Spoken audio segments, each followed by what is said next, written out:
5 Questions for the Tree in the Front Yard, by Krishna's Mercy. सर्वस्य चाहं हृदि सन्निविष्टो मत्तः स्मृतिर्ज्ञानम् अपोहनं च वेदैश्च सर्वैर् अहम् एव वेद्यो वेदान्तकृद् वेदविद् एव चाहम्. Quote, I am seated in everyone's heart, and from me come remembrance, knowledge and forgetfulness. By all the Vedas am I to be known. Indeed, I am the compiler of Vedanta, and I am the knower of the Vedas. Lord Krishna, Bhagavad-gita, 15.15. On their morning walk, which is a routine, a person notices changes to the trees in the neighborhood. They can't help but wonder about the cause, the reason for the shift. If the tree had the ability to speak, if it assumed the attributes of a person, the following questions could be posed. 1. Who notified you that winter is over?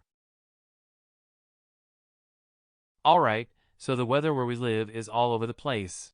We have the 4 seasons with which most people are familiar: winter, spring, summer, and autumn. You can generally guess what the outside conditions will be on the average day in a particular month. Except there could be drastic shifts. For instance, it was insanely hot the last few days. The high temperature rivaled that of an August day. Today, things are back to normal. It is slightly cool, an improvement from winter, but you still need a jacket when walking outside. With this particular tree, you can see that the leaves are starting to come in. You have to really pay attention, because the growth occurs so quickly. How does the tree know that it is the proper season, though? It doesn't have access to a calendar. It didn't make a phone call to the local weather station. 2. How do you know the cold will not return? How is the tree so sure that this is the proper time for growth? What if the cold returns? How does the tree intrinsically know that the next season is approaching? Was it keeping an internal counter on the number of days that passed? Does it look to the sky and analyze the angle of the sun during the daytime? 3. How did you know to wait until now?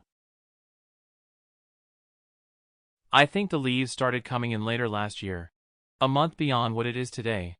How does the tree know to begin at this very moment? Is there not a risk in starting too soon? Why not always keep the leaves coming?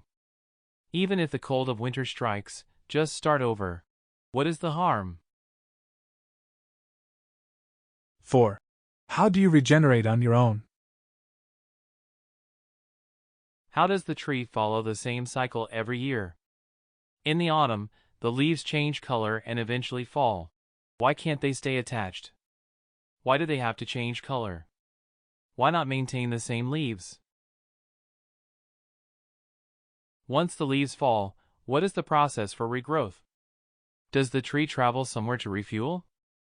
Is there an external supply source? We don't really see anything going on. The visual is the same. The tree must have some secret to which we are not privy. 5. Where did you learn how to safeguard your yield? I came to this realization the other day. It is a product of my mental speculation, but I don't think I am that far off.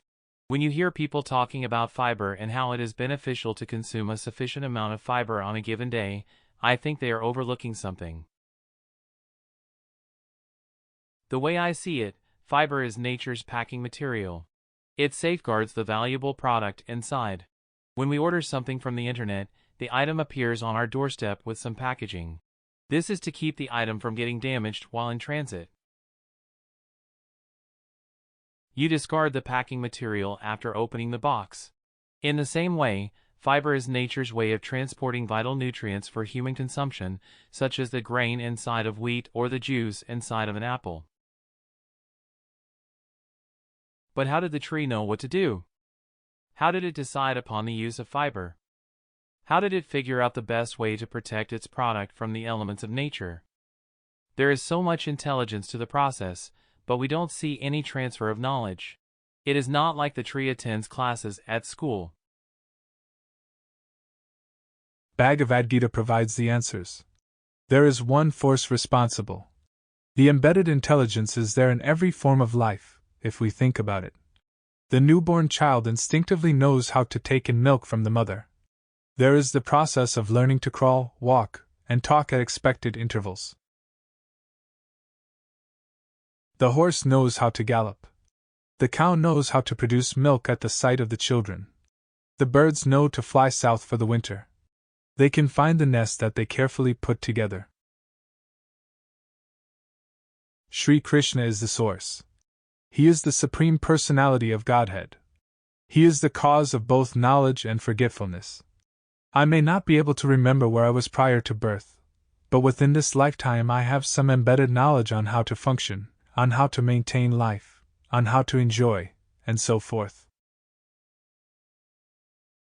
Spiritual life is thus the process of removing forgetfulness.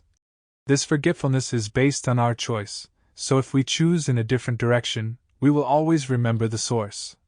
We will be in full consciousness of him. We will appreciate him and notice his influence across the entire life experience, from that which is buried deep within to that which is abundantly visible, in full bloom. In closing, that buried deep within, attributable to him. Also that in plain sight, like sun shining bright. Inherent intelligence embedded, throughout nature threaded.